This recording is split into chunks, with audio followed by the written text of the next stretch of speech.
एक बड़ा शहर था। इस शहर में लाखों लोग रहते थे। पहले के ज़माने के लोग साथ साथ रहते थे और एक दूसरे के काम आते थे। पुराने ज़माने के लोगों का स्वरूप भी अलग सा है। सब अपने अपने काम में रत रहते हैं, किसी को किसी की परवाह नहीं। घर के सदस्य को भी एक दूसरे की परवाह नहीं होती। भजन कीर्तन, भक्ति भाव, दया माया, परोपकार जैसे संस्कार कम हो गए हैं। शहर में बुराइयां बढ़ गई थी। शराब, जुआ, रेस, व्यभिचार, चोरी, डकैती वगैरह बहुत से गुनाह शहर में होते थे। इसी तरह इतनी सारी बुराइयों के बावजूद शहर में कुछ अच्छे लोग भी रहते थे। ऐसे अच्छे लोगों में शीला और उसके पति की गृहस्थी मानी जाती थी। शीला धार्मिक और संतोषी थी। पति भी विवेकी और सुशील था। शीला और उसका पति ईमानदारी से जीते थे। वे किसी की बुराई ना करते थे और प्रभु भजन में अच्छी तरह समय व्यतीत कर रहे थे। उनकी गृहस्थी आदर्श गृहस्थी थी। शीला की गृहस्थी इसी तरह खुशी खुशी चल रही थी। पर कहा जाता है कि कर्म की गति अटल है, विधाता का लेखा कोई नहीं समझ सकता है। इंसान का नसीब पल भर में राजा को रंक बना देता है और रंक को राजा।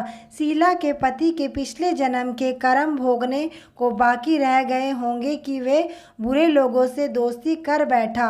वह जल्द से जल्द करोड़पति होने के ख्वाब देखने लगा, इसलिए वह गलत रास्ते पर चल पड़ा और करोड़पति की बजाय रोडपति बन गया। यानी रास्ते पर भटकते भिखारी जैसी उसकी हालत हो गई थी। शहर में शराब, जुआ, रेस, चरस, गांजा वगैरह बादियाँ फैली हुई थी। उसमें शीला का पति भी फंस गया। दोस्तों के साथ उसे भी शराब की आदत हो गई। जल्द से जल्द पैसे वाला बनने की लालच में दोस्तों के साथ रेस, जुआ भी खेलने लगा। इस तरह बचाई हुई धनराशि, पत्नी के गहने, सब कुछ रेस जुए में गंवा दिया था। इसी तरह एक वक्त ऐसा भी था कि वह सुशील पत्नी शीला के साथ मजे में रहता था और प्रभु भजन में सुख शांति से वक्त व्यतीत करता था। उसके बजाय घर में दैत्यता और भूखमरी फैल गई। सुख से खाने की बजाय 2 वक्त भोजन के लाले पड़ गए और शीला को रोज पति की गालियां खाने का वक्त आया था। इस तरह शीला असहाय दुख सहते सहते प्रभु भक्ति में वक्त बिताने लगी। अचानक एक दिन दोपहर को उनके द्वार पर किसी ने दस्तक दी। शीला सोच में पड़ गई कि मुझ जैसे गरीब के घर इस वक्त कौन आया होगा। फिर भी द्वार पर आए हुए अतिथि का आदर करना चाहिए। ऐसे आर्य धर्म के संस्कार वाली शीला ने खड़े होकर द्वार खोला। देखा तो सामने एक माजी खड़ी थी। वे बड़ी उम्र की लगती थी, किंतु उनके चेहरे पर अलौकिक तेज निखर रहा था। उनकी आंखों में से मानो अमृत बह रहा था। उनका भव्य चेहरा करुणा और प्यार से छलकता था। उनको देखते ही शीला के मन में अपार शांति छा गई। वैसे शीला इस माजी को पहचानती ना थी, फिर भी उनको देखकर शीला के रोम रोम में आनंद छा गया। शीला माजी को आदर के साथ घर में ले आई। घर में बिठाने के लिए कुछ भी नहीं था, अतः शीला ने सकुचा कर एक फटी हुई चादर पर उनको बिठाया। माजी ने कहा, क्यों शीला, मुझे पहचाना नहीं? शीला ने सकुचा कर कहा, माँ, आपको देखते ही बहुत खुशी हो रही है, बहुत शांति हो रही है। ऐसा लगता है कि मैं बहुत दिनों से जिसे ढूंढ रही थी वे आप ही हैं, पर मैं आपको पहचान नहीं पाई। माजी ने हंसकर कहा, क्यों भूल गई? हर शुक्रवार को लक्ष्मी जी के मंदिर में भजन कीर्तन होते हैं, तब मैं भी वहाँ आती हूँ। वहाँ हर शुक्रवार को हम मिलते हैं। पति गलत रास्ते पर चला गया, तब से शीला बहुत दुखी हो गई और दुख की मारी वह लक्ष्मी जी के मंदिर भी नहीं जाती थी। बाहर के लोगों के साथ नज़र मिलाते भी उसे शर्म लगती थी। उसने याददाश्त पर जोर दिया, पर यह माजी याद नहीं आ रही थी। तभी माजी ने कहा, तू लक्ष्मी जी के मंदिर में कितने मधुर भजन गाती थी, अभी तू दिखाई नहीं देती थी, इसलिए मुझे हुआ कि तू क्यों नहीं आती है, कहीं बीमार तो नहीं हो गई, यह सोचकर मैं तुझे मिलने चली आई हूँ। माजी ने कहा, बेटी, सुख और दुख तो धूप और छाँव जैसे होते हैं। सुख के पीछे दुख आता है तो दुख के पीछे सुख भी आता है। धैर्य रखो बेटी। और तुझे क्यों दुख लगता है? क्या परेशानी है? तेरे दुख की बात मुझे सुना, तेरा मन भी हल्का हो जाएगा और तेरे दुख का कोई उपाय भी मिल जाएगा। माँ जी की बात सुनकर शीला के मन को शांति मिली। उसने माँ जी को कहा, माँ, मेरी गृहस्थी में भरपूर सुख और खुशियाँ थी। मेरे पति भी सुशील थे। भगवान की कृपा से पैसे की बात में भी हमें संतोष था। हम शांति से गृहस्थी चलाते, ईश्वर भक्ति में अपना वक्त व्यतीत करते थे। यकाएकाए हमारा भाग्य हमसे रूठ गया। मेरे पति को बुरी दोस्ती हो गई। बुरी दोस्ती की वजह से वे शराब, जुआ, रेस, चरस, गांजा वगैरह खराब आदतों के शिकार हो गए और उन्होंने सब कुछ गंवा दिया और हम रास्ते के भिखारी जैसे बन गए। यह सुनकर माँ जी ने कहा, हर इंसान को अपने कर्म भुगतने ही पड़ते हैं, इसलिए तू चिंता मत कर। अब तू कर्म भुगत चुकी है, अब तुम्हारे सुख के दिन अवश्य आएंगे।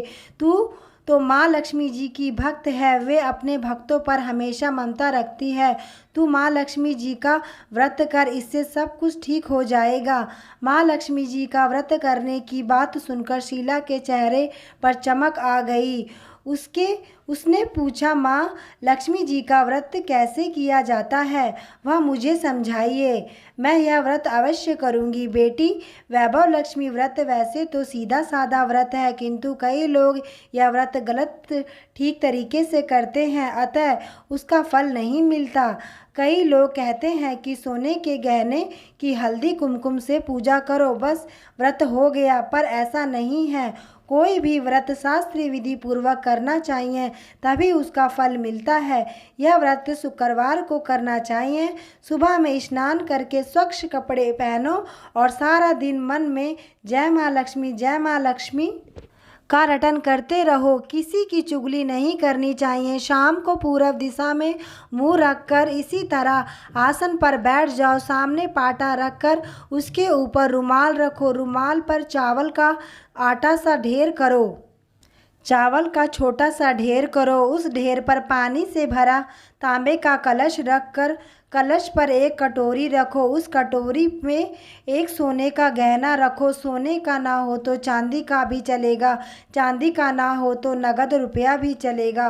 बाद में घी का दीपक जलाकर धूप बत्ती सुलगा कर रखो।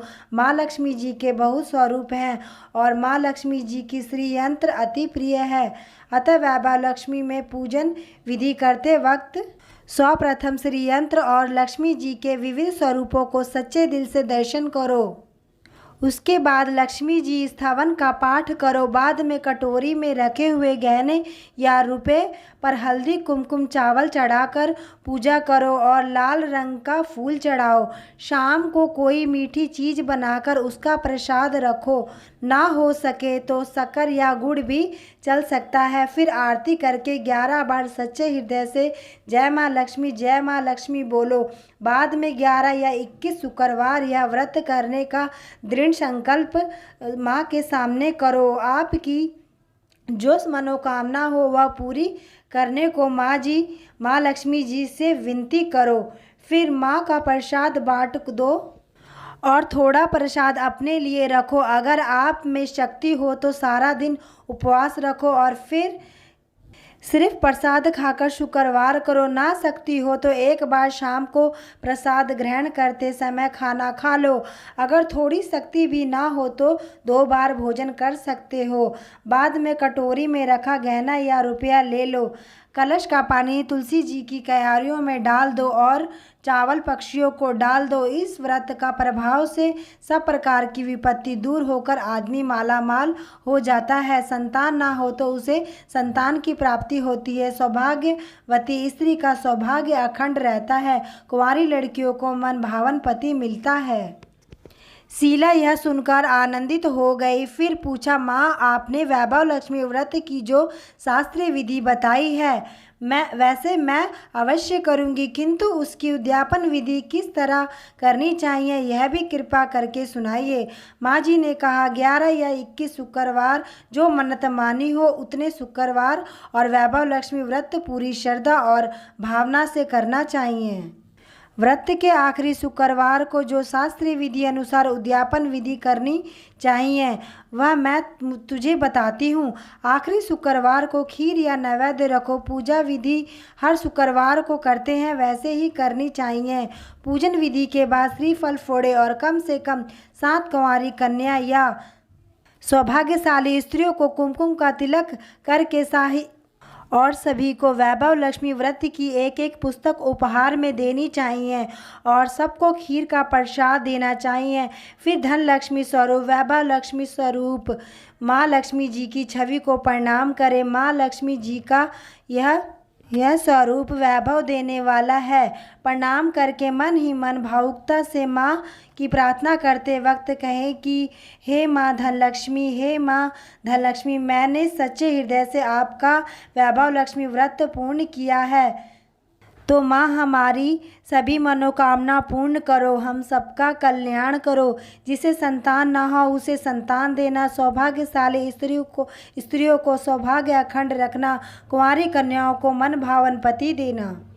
आपका यह चमत्कारी वैभव लक्ष्मी व्रत जो करे उनकी सब विपत्तियों को दूर करना, सबको सुखी करना। हे माँ, आपकी महिमा अपरंपार हो। इस तरह माँ से प्रार्थना करके माँ लक्ष्मी जी की धन लक्ष्मी स्वरूप को भाव से वंदन करो। शीला ने संकल्प करके आंखें खोली तो सामने कोई ना था। वह विस्मित हो गई कि माँ जी कहाँ गई। यह माँ जी दूसरा कोई ना था, साक्षात लक्ष्मी जी ही थी। शीला लक्ष्मी जी की भक्ति थी, इसलिए अपने भक्त को रास्ता दिखाने के लिए माँ लक्ष्मी देवी माँ जी का स्वरूप धारण करके शीला के पास आई थी। दूसरे दिन शुक्रवार था। सवेरे स्नान करके स्वच्छ कपड़े पहनकर शीला मन ही मन श्रद्धा और पूरे भाव से जय माँ लक्ष्मी का मन ही मन रटन करने लगी। सारा दिन किसी की चुगली नहीं की। शाम हुई तब हाथ पाँव मुँह धोकर शीला पूर्व दिशा की ओर मुँह करके बैठ गई। घर में पहले सोने के गहने बहुत से, पर पति के गलत रास्ते पर चले जाने से गहने गिरवी रख दिए थे, पर नाक की चुंगी बच गई थी। नाक की चुन्नी निकालकर उसे धोकर शीला ने कटोरी में रख दी। सामने पाटे पर रुमाल रखकर मुट्ठी भर चावल का ढेर किया। उस पर तांबे का कलश पानी से भरकर रख दिया। उसके ऊपर चुन्नी वाली कटोरी रखी। फिर जैसे माँ जी ने कही थी कि शास्त्रीय विधि अनुसार वैभव लक्ष्मी व्रत किया। यह प्रसाद पहले पति को खिलाया। प्रसाद खाते ही पति के स्वभाव में फर्क आ गया। उसी दिन उसने शीला को मारा नहीं। उस दिन से शीला को मारा नहीं, सताया भी नहीं। शीला को बहुत ही आनंद हुआ। उनके मन में वैभव लक्ष्मी व्रत के लिए श्रद्धा बढ़ गई। शीला ने पूर्ण श्रद्धा भक्ति से 21 शुक्रवार को माँ जी के कहे मुताबिक उद्यापन विधि करके 7 स्त्रियों को वैभव लक्ष्मी व्रत की 7 पुस्तकें उपहार में दी। फिर माता जी के धन स्वरूप की छवि को वंदन करके भाव मन से ही मन में प्रार्थना करने लगी, हे माँ धन लक्ष्मी, मैंने आपके वैभव लक्ष्मी व्रत करके मन्नत मानी थी। वह व्रत आज पूर्ण किया है। माँ, मेरी हर विपत्ति को दूर करो, हम सबका कल्याण करो। जिसे संतान ना हो उसे संतान देना, सौभाग्यवती स्त्रियों को सौभाग्य अखंड रखना, कंवारी लड़कियों को मन भावन पति देना। जो आपका यह चमत्कारी वैभव लक्ष्मी व्रत करे उनकी सब विपत्तियों को दूर करना, सबको सुखी करना। हे माँ, आपकी महिमा अपरंपार हो। ऐसा बोलकर लक्ष्मी जी के धन लक्ष्मी स्वरूप की छवि को प्रणाम किया। इस तरह शास्त्रीय विधि पूर्वक शीला ने श्रद्धा से व्रत किया और तुरंत ही उसे फल मिला। उसका पति गलत रास्ते पर चला गया था, वह आदमी अच्छा हो गया और कड़ी मेहनत करके व्यवसाय करने लगा। माँ लक्ष्मी जी के वैभव लक्ष्मी व्रत के प्रभाव से उसको ज़्यादा मुनाफा होने लगा। उसने तुरंत शीला को गिरवी गहने छुड़ा लिए। घर में धन की बाढ़ सी आ गई। घर में पहले जैसी सुख शांति छा गई। वैभव लक्ष्मी व्रत का प्रभाव देखकर मोहल्ले की दूसरी स्त्रियां भी शास्त्रीय विधि पूर्वक वैभव लक्ष्मी व्रत करने लगी। हे माँ धनलक्ष्मी, आप जैसे शीला पर प्रसन्न हुई, उसी तरह आपका व्रत करने वाले सब पर प्रसन्न होना, सबको सुख शांति देना। जय धनलक्ष्मी माँ, जय वैभव लक्ष्मी माँ। हमारी वैभव लक्ष्मी व्रत की कथा संपूर्ण हुई। बोलो गणेश भगवान की जय हो, वैभव लक्ष्मी माता की जय हो, अष्टलक्ष्मी माता की जय हो। अगर फ्रेंड्स मेरा ये वीडियो आपको पसंद आया होगा तो मेरे चैनल को सब्सक्राइब करना ना भूलिएगा। मेरा वीडियो देखने के लिए थैंक यू। मिलते हैं हम नेक्स्ट वीडियो में, तब तक के लिए बाय बाय और सबको जय माता दी।